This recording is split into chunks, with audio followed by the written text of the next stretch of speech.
Olá, estamos de volta aqui para fazermos o nosso bate-papo de finalização da carta 5, conforme a gente faz com todas as cartas, nós estamos fazendo com esta. E o desejo nosso é falarmos sobre alguns pontozinhos, porque a carta toda é científica. Então a gente vai falar de alguns pontos conforme a intuição do Cristo nos deu, para a gente poder reforçar isso e isso fixar mais ainda no nosso entendimento. Então a gente vai comentar, no entanto não vamos entrar nem sequer pensar em formular conceitos, mas muito pelo contrário, a gente vai reforçar aquilo, as leituras daqueles trechos importantes que o Cristo nos ensinou e que nós estamos ainda ruminando a cada dia, aprendendo. Isso tem nos ajudado a gente a entender com uma riqueza de detalhes muito grande. E antes de começarmos isso tudo, eu quero agradecer a sua participação, a sua atenção ao nos acompanhar nesses vídeos e dizer para você que isso são riquezas insondáveis, que elas vão sendo acumuladas gradativamente em nossa alma, ao ponto de determinados dias a gente ser intuídos a refletir a esse respeito e a medirmos, né, professor, resultados e saber onde a gente está, o quanto a gente caminhou nesse entendimento. É muito glorioso saber que nós andamos para frente, assim como o nosso grande mentor já teria nos advertido em vida aqui, que nós estaríamos preparados para seguir em frente. Ele mandou que nós seguíssemos em frente, porque o caminho continuaria.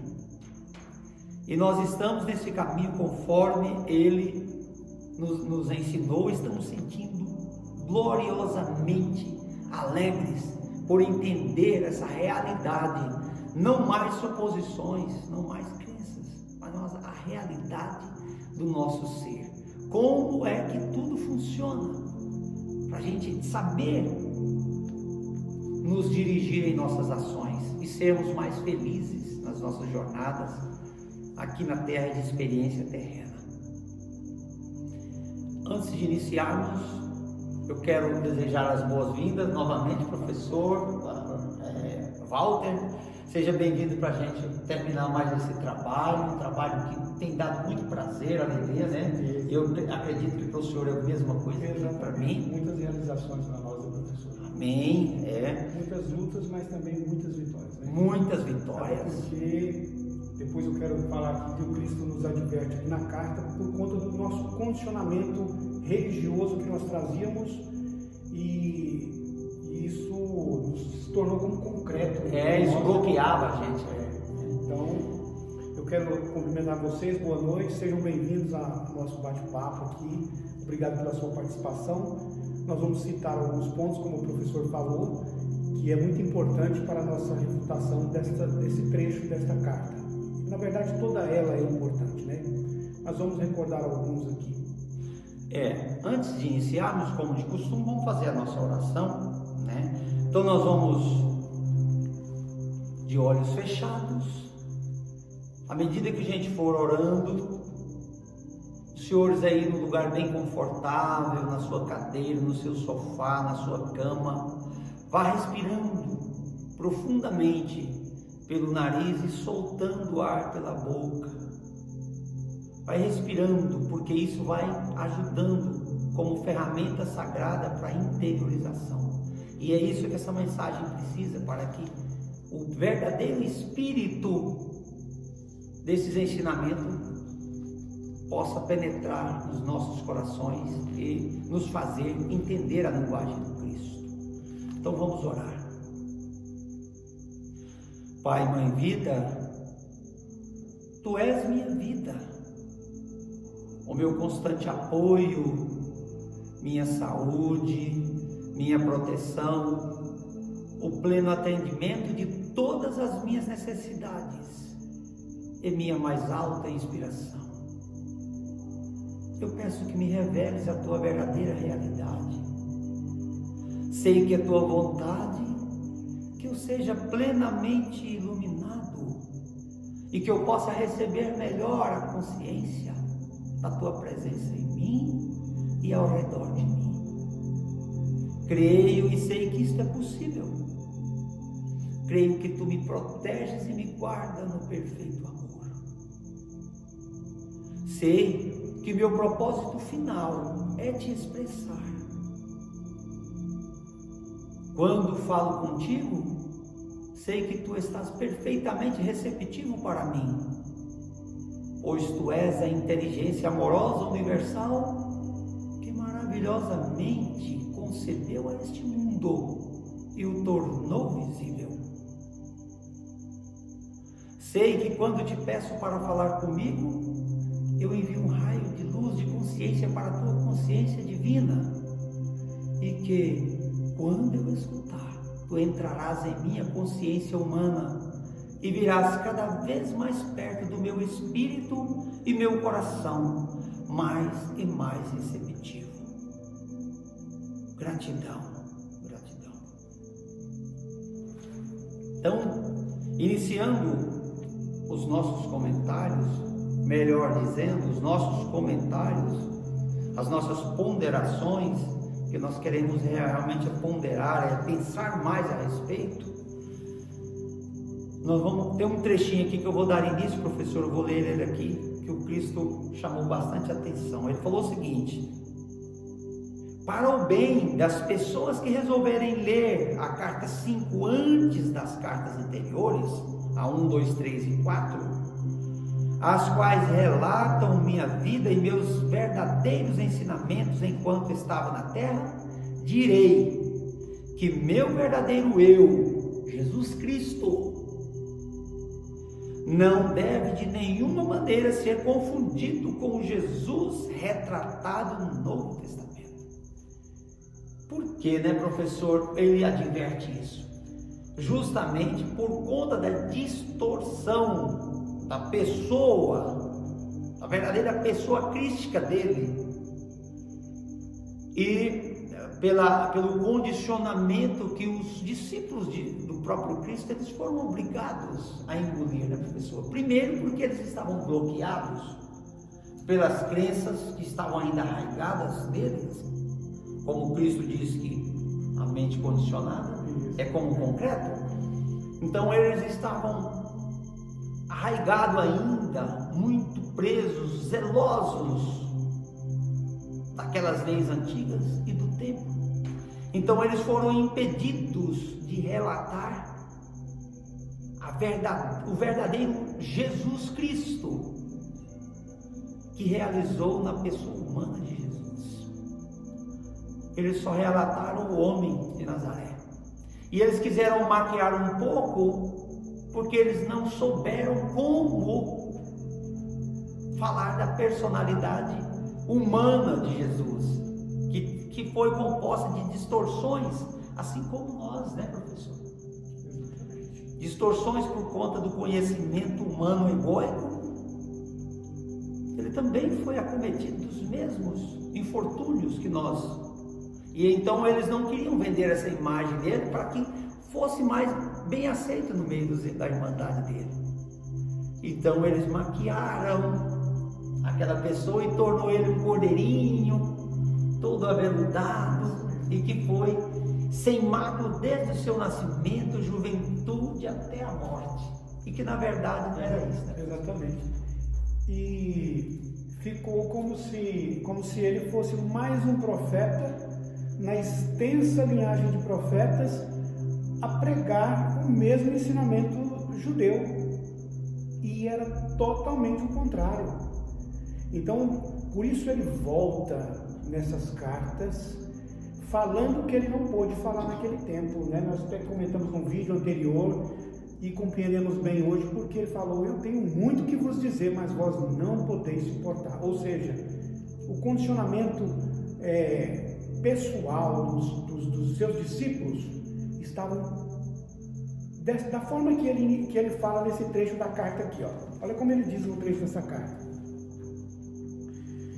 sem dúvida, a pessoa que é profundamente religiosa, permanentemente doutrinada com os dogmas religiosos e a teologia, ele cita judia, cristã, muçulmana, hinduísta ou qualquer outra crença, encontrará dificuldade, inclusive dolorosa, a princípio, para aceitar e fazer bom uso destas cartas, pois uma mente condicionada e programada é como concreto.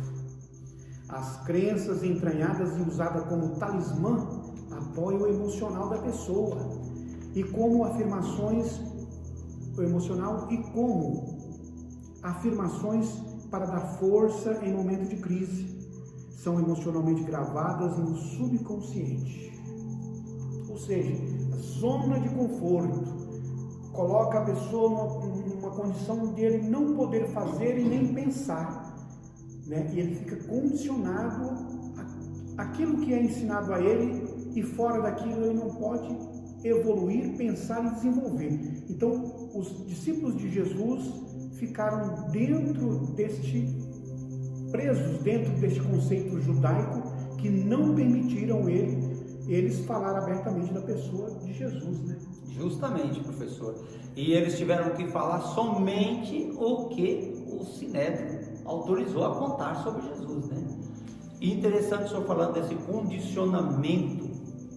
Ele é tão sério que o Cristo não excetua nem mesmo os profetas. Até os profetas estavam condicionados e fechados com isso, que eles não aceitariam qualquer novidade que eles recebessem da fonte do ser, professor. Eles não conseguiriam interpretar se não fosse da forma dogmática conforme eles já tinham concebido. Aqui o Cristo fala assim: se os profetas de antigamente tivessem sido presenteados com a teoria da autoduplicação molecular, que os cientistas descobriram e que Jesus fala tanto, não tinham nenhuma dificuldade com tal acontecimento mágico. E diria que Deus fez as combinações químicas e as impregnou com vida. Simples assim. Mas eles não procurariam jamais adentrar as raízes daquele acontecimento para compreender o verdadeiro trabalho da consciência que está por trás disso tudo. Então o próprio Cristo diz que não é fácil desincutir ou desencantar uma mente que está impregnada com crenças dogmáticas. Cristo fala isso e reforça. Só isso que eu queria complementar. Porque elas colocam as pessoas, né, na zona de conforto, de modo que a pessoa não tenha liberdade de conhecer, de buscar conhecimento, de desenvolver. É o que aconteceu com os discípulos de Jesus. Eles foram impedidos de falar claramente da pessoa de Jesus, e eles também pouco compreenderam os ensinamentos de Jesus, porque realmente estava bem acima do tempo para eles. Então, hoje nós na religião, nós estamos mais ou menos, eu comparo mais ou menos, nós fomos condicionados mais ou menos igual os discípulos de Jesus, a entender somente aquilo que as nossas doutrinas nos ensinaram. Então, o Cristo nesta carta, ele fala que, a princípio, os seus discípulos teriam que ter abandonado o Velho Testamento, porque o que ele veio ensinar era totalmente oposto ao ensinamento do Velho Testamento. Inclusive o Deus que eles falavam está aqui nessa parte aqui, ó. Ele diz assim, ó: é preciso que compreenda completamente e claramente que aquele que você chama de Deus, e a que me refiro como universal, não possui nenhuma das características humanas que são atribuídas a ele pelas muitas religiões. As características humanas de raiva, ameaças e castigos, por exemplo, pertence somente à condição humana. Ou seja, aquele Jeová que era pregado, irado, que condenava, que massacrava os seus filhos e mandava para eles castigos pesados.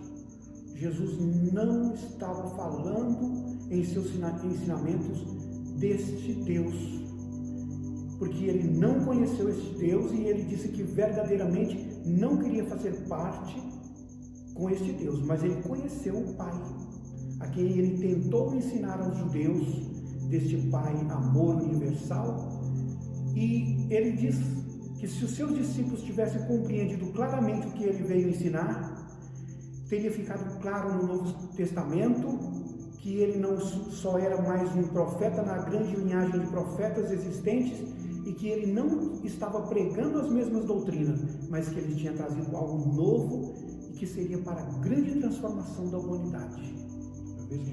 Justamente isso aí, né? E foi por isso, né, professor, que ele foi incompreendido.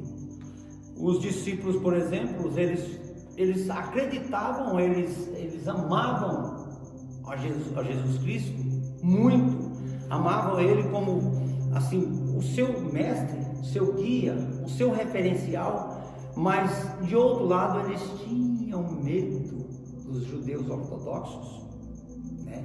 E por isso, quando eles se viram sós, professor, eles se tornaram presas fáceis, porque aí eles só resolveram, puderam escrever aquilo que foi permitido, conforme o Cristo mesmo relata aqui. O temor que os discípulos tinham dos judeus ortodoxos fez com que se conformasse com o que estes haviam decidido contar ao povo sobre mim. Ou seja, era só aquilo que não conflitasse muito com a doutrina judaica, e eles conformaram, porque se fosse de outra forma, eles teriam desaparecido ali mesmo, né, professor? Porque ali era imposto o castigo físico, inclusive o capital, né? Era a morte. Exatamente. Então, o senhor vê que eles esforçaram e fizeram muito com as ferramentas que tiveram. E foi esse trabalho deles também, nesse ponto, que perpetuou a crença no Jesus relatado na Bíblia, o Jesus humano, assim, o nosso irmão Jesus, que encerrou sua missão lá e que foi enterrado 2000 anos atrás, mas ficou lembrando, ele ficou contando a história dele como homem e que possibilitou agora o Cristo voltar. Olha, verdadeiramente eu sou aquele de quem vocês estão falando aí na Bíblia, e que é totalmente diferente do que vocês aprenderam. Lá ele falou somente de uma característica do Pai. Ele só falou do Pai porque lá o papel da mulher não era compreendido.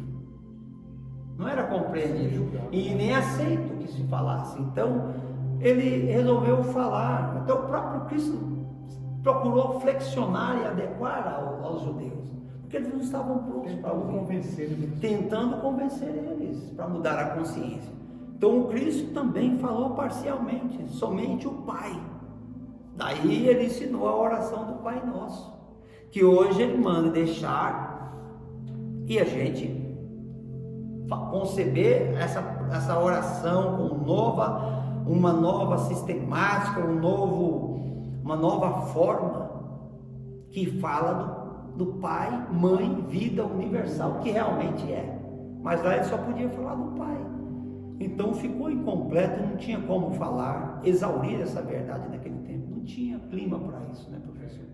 Porque se ele fosse explicar a mãe dessa existência, que ela é 50% dessa existência, né? Se ele fosse falar dela naquele tempo com essa dimensão e grandeza, ele enfrentaria um grande conflito com os judeus, que para eles a mulher era subordinada, né? A mulher não tinha uma palavra ativa, ela não podia nem mesmo falar para a sociedade qualquer coisa, né, professor? É bem compreendido, hoje nós entendemos por que a mãe de Jesus não é relatada nos evangelhos, lá, né, se salvo engano, Mateus, né, fala brevemente sobre ela. mas nada assim pessoal, nada. E ela foi uma grande trabalhadora da luz junto com o Cristo naquele tempo, né? Mas enfim, não pôde ser relatado nada. O senhor tem mais um ponto? Não, o senhor pode. Outro ponto desta carta que é muito importante. Eu vou ler esse trechinho aqui, ó. Eu estou aqui para dizer que quando você tiver purificado a sua consciência dos grosseiros pensamentos e sentimentos humanos, próprios dos impulsos do ego, e perseverar na meditação e em uma elevação de sua consciência em direção ao universal, você começará a sentir o poder espiritual invadindo sua mente e finalmente todo o seu corpo. Então, assim, essa carta ela é muito profunda, né, professor? Muito profunda. Se não for através dessa meditação, se não for buscando dessa consciência superior, nós não compreenderíamos praticamente nada e nem aceitaríamos nada desta carta, porque esta carta ela fala da realidade da existência totalmente verdadeira e totalmente contrária do que foi ensinado no livro de Gênesis, do santo profeta Moisés, que relatou no Gênesis uma criação de um Deus mágico, que falava, haja isso, e aparecia, haja aquilo, e aparecia. E isso convenceu o homem até certo ponto, porque foi fácil, era de fácil compreensão, vendo Deus fazendo essas mágicas, e inclusive na própria criação do homem, quando ele pega o barro e faz ali um hominho de barro e sopra nele, dá vida para ele. Então, assim, isto serviu sim até o seu tempo, assim como outras didáticas serviram ao seu tempo, né, professor? Inclusive, eu não sei se eu já citei a didática do nosso nascimento, quando algum tempo atrás era esclarecido, os nossos pais falavam que o que tinha nos trazido a este mundo era uma cegonha, né? Um grande pássaro, né, professor? Então era de fácil compreensão, até porque tinha o desenho, era visível, a gente via aquele pássaro gigante ali com aquele laço ali no seu bico e ali nos trazendo ali. Então o profeta Moisés relata na criação esse Deus mágico e o Cristo traz a verdade e a realidade da existência cientificamente nestas cartas. E para compreender isto, é preciso a gente mergulhar em profunda meditação e buscar mesmo do divino, da consciência superior à nossa, da consciência crística, para entendermos que a criação, embora no livro de Gênesis está relatado assim, e até serviu esse propósito durante o seu tempo, e era para ter sido desfeito logo com a vinda de Jesus, quando ele começou a trazer esses ensinamentos muito mais evoluídos do que aqueles, falando deste Pai, desta consciência amorosa universal totalmente diferente, e que foi assim, como nós falamos antes, os discípulos não conseguiram compreender todo o fio do ensinamento de Jesus, e foi protelado e chegou aqui agora para nós compreendermos esta verdade, não é mesmo? Isso mesmo. Interessante quando o Cristo fala da meditação, e nos meus vídeos eu tenho enfatizado muito essa ferramenta, porque essas meditações, é interessante isso, professor, às vezes a gente fica meditando dias, semanas, às vezes assim, e a gente medita, quieta, e às vezes a gente não recebe nenhuma resposta do universo, nada, nenhuma intuição é tocada, mas ali a persistência, quando a gente vai persistindo, quando a gente já passou por esse período de busca incessante, que chega a ser, tem certo momento que ele chega a ser agonizante, professor, porque a gente acostuma a receber, então quando a gente pega esse lapso de tempo, que a gente fica meditando, a gente compreende muita coisa, recebe paz, tranquilidade, tal, mas a gente não recebe o novo, que é o que motiva a meditação, essas comunicações novas, intuitivas que vêm no momento da interiorização. Mas de vez em quando vem aquela chuva de entendimento, aquilo que estava lá às vezes na nossa mente, que a gente não entendeu direito, que passou e ficou ali meio que mal resolvido na nossa mente. De repente aí vem aquela luz, e eu tenho certeza que é a luz do Cristo, porque Ele diz: olha, eu estarei com você, e você vai ter momentos que você vai ter prova disso, acredite nisso. No final da carta 6 ele fala isso. Eu falo isso e eu me arrepio. Ele diz: você vai ter prova disso. Então tem um momento que você vê a voz dele ressoando naquela intuição. Num dia, por exemplo, só um parentezinho para a gente reforçar isso aí e animar os nossos irmãos, animar a nós mesmos a continuarmos nesse caminho da meditação. Outro dia eu estava lá, eu sempre ficava pensando, para harmonizar dentro de mim a questão do perdão ao próximo, ou não, do não criticar e não julgar o próximo. O perdão já foi resolvido há muito tempo. Acho que ele até foi desaparecido, eu quase nem falo dele, porque não existe para mim mais. Perdão, ele desaparece à medida que o Senhor entende o amor, professor. Porque quando o Senhor ama o outro do jeito que ele é, não tem lugar para perdão. Não tem lugar para perdão. Então aí naquela meditação, dias antes eu estava pensando, comecei a pensar assim na meditação, alguma coisinha antes da gente interiorizar, o pensamento fica trabalhando, antes da gente aquietar tudo. Aí estava lá o meu pensamento: eu não devo ser sarcástico, porque eu tenho pedido a Cristo para limpar a minha consciência dessa nódoa do sarcasmo, conforme o Cristo nos ensina. Então eu não posso ser sarcástico, não posso ser crítico, eu não posso ser julgador do meu irmão, porque eu tenho que amar o meu irmão, porque se eu julgar eu vou fazer tanto mal a ele, e depois vai vir um mal sobre mim. Professor, hora que eu aquietei a mente, entrou a voz intuitiva e diz: então, mas na realidade você não deve julgar, nem ser crítico e nem sarcástico com o seu irmão, não é por isso. Porque o que você vê lá, o que está exteriorizado para você ver, iniciou dentro de você. É você que, a sua consciência, a sua alma que experimentou o meio externo e exteriorizou para você, permitiu que você visse. Então o que você vê nele é você, está sendo projetado em você. Quando você julga ele, você está se auto-julgando. Quando você o critica, você está se auto-criticando e se diminuindo.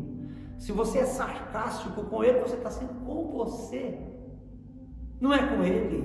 Não é castigo, você não está recebendo de volta. E eu estava pensando como castigo, não é castigo. Olha para o senhor ver a crença, como é que está me atrapalhando a entender.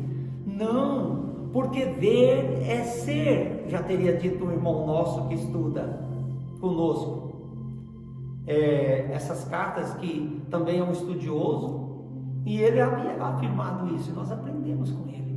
Ver, o Cristo já tinha falado com ele, ver é ser.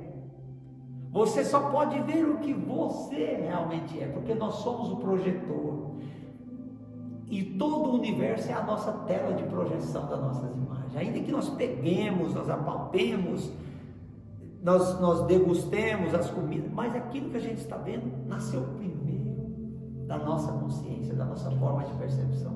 O Cristo me mostrou isso em meditação. Somente nas leituras a gente não consegue.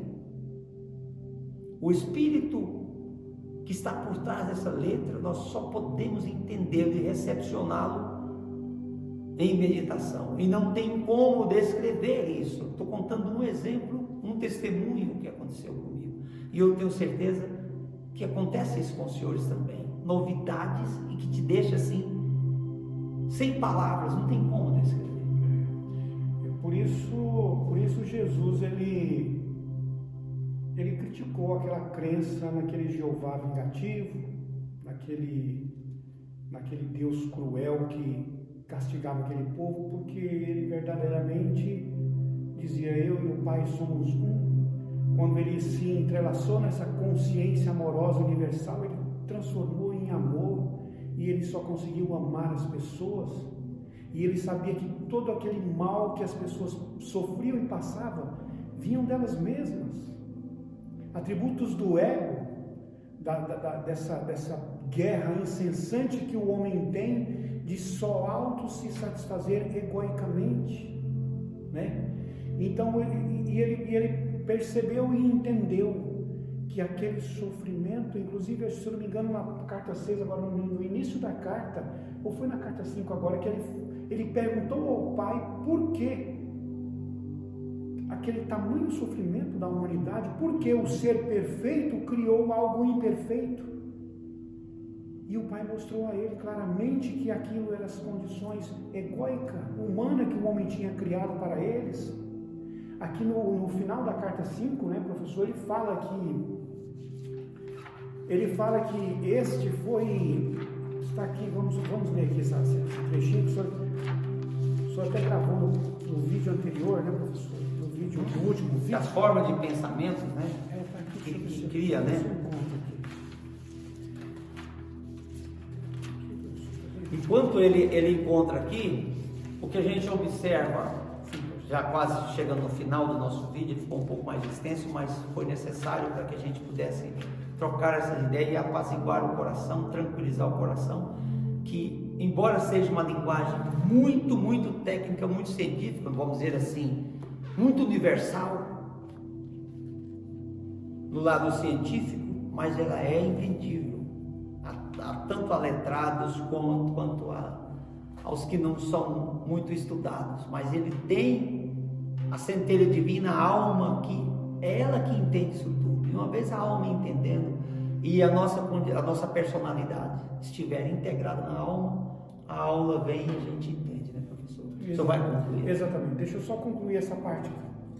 Então ele fala aqui, que esses impulsos de ligação, rejeição, esses impulsos gêmeos foram a fonte efêmera de todo conforto mundano, prazer e felicidade, e também a fonte de toda enfermidade, miséria e privação no mundo. Ou seja, mas tudo criado da própria mente humana, por conta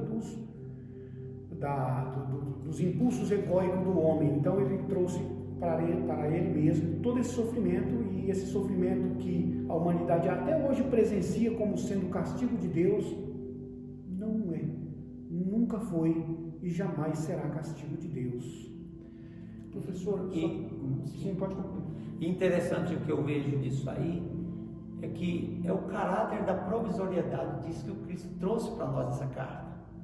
Que essas alterações impostas pelos nossos pensamentos e a nossa forma de pensar e sentir que exteriorizou isso aí, isso é só provisório, né, professor? Ele provou isso quando ele voltou do deserto, era só ele vir com o espírito puro, reorganizar e voltar no normal. Então, o caráter da provisoriedade dessa criação da nossa personalidade humana, né? Sim, senhor. Nós já estamos encerrando, professor, mas só mais um... Sim, fica à vontade, Então, sobre o que nós estamos falando do poder criativo do Pai, que foi relatado no livro de Gênesis como mágica, e é totalmente diferente, né, professor? Totalmente diferente. Nós presenciamos isso a todo momento na criação, na planta, em nós mesmos, na nossa própria criação. Como é que nós surgimos? Se não é de pequenas células que se unem, né, professor? Como nós vimos falando no carro, né, professor? O senhor pode falar? É de pequenas combinações de células impregnadas da consciência, porque no momento da concepção, que o Cristo chama o casal de amantes, a linguagem espiritual, porque realmente são dois grandes praticantes do amor universal, se unindo ali. Quando eles se unem naquele momento e que eles têm esse contato, esse ato conjugal, e havendo a intenção na cabeça deles da concepção de um filho, naquele momento o gameta masculino ele leva uma injeção da consciência universal, e o gameta feminino também leva a injeção, ou seja, do pai recebe o atributo do pai, da criação, e o da mãe, criação, e os dois se unindo ali, os dois se unem para dar a vida ao novo ser, mas tudo assim dentro de um processo igual harmônico de lei e ordem, conforme ele falou. A criação ela inicia de acordo com o projeto entregado pelo DNA do pai, né? Principalmente do pai, que ele é a atividade criativa, e a mãe que dá forma a essa criação. Então, de acordo com aquele projeto ali, é que as células vão criando, o cérebro, o coração, os órgãos internos, membros, a pele, assim por diante. Então, tudo cadenciado e cada um na sua ordem, nenhum na frente do outro, e com lógica, não com crença.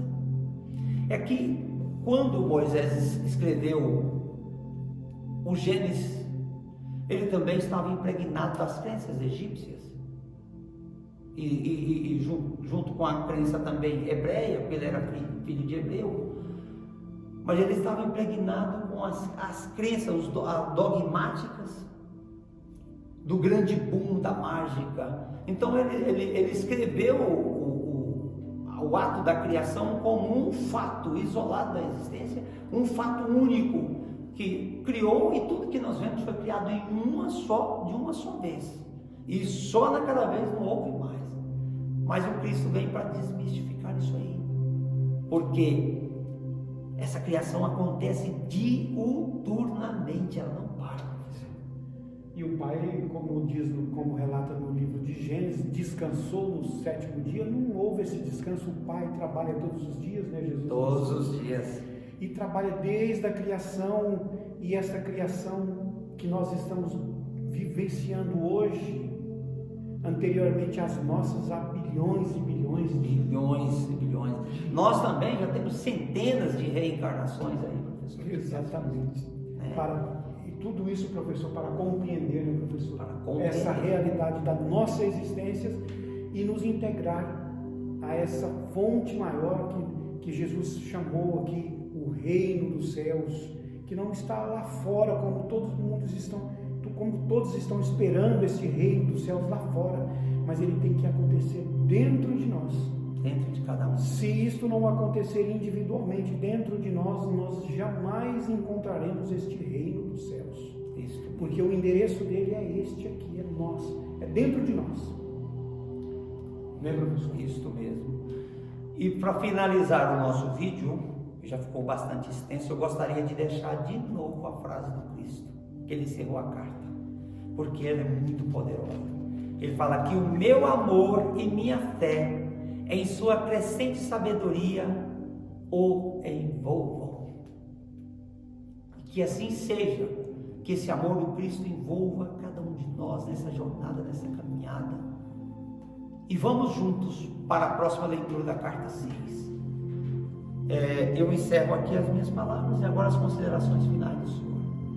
Obrigado a todos vocês pela sua participação. Nós estamos aqui juntos, buscando este conhecimento maravilhoso que tem nos transformado. Esperamos que tenha transformado também a vida de vocês, porque estas cartas não é doutrina, elas não é algo que o Cristo está impondo para alguém, e ela também não serve só tão simplesmente como uma leitura, mas estas cartas é para ser lida, ponderada, vivenciada. Nós precisamos transformar esse ensinamento, fazer o que Jesus, quando estava na terra, fez. Ele trouxe esse conhecimento, essa consciência, o Pai, para dentro dele. Por isso ele sempre afirmava: eu e o Pai somos um. A obra que eu realizo, eu não realizo de mim mesmo, mas o Pai que está em mim é que realiza. Então nós estamos aqui lendo para termos mais facilidade de trazer essa consciência universal do Pai para dentro de nós e pôr em prática isto que nós estamos lendo, tanto eu como todos nós que estamos envolvidos aqui, colocar em prática isto aqui, para que ele fala que a humanidade ainda vai passar um período longo ainda para que tudo que ele está trazendo aqui aconteça. Ele fala que isso aqui é o que a humanidade deseja que aconteça com ela. Está aqui nessas cartas. Levará milênios, mas nós estamos tendo a grande honra e felicidade de estar iniciando agora. Então que o Pai, que o Cristo ilumine todos vocês e nós vamos continuar no próximo vídeo lendo a carta 6. Isso. Gratidão a todos, fiquem com o Pai.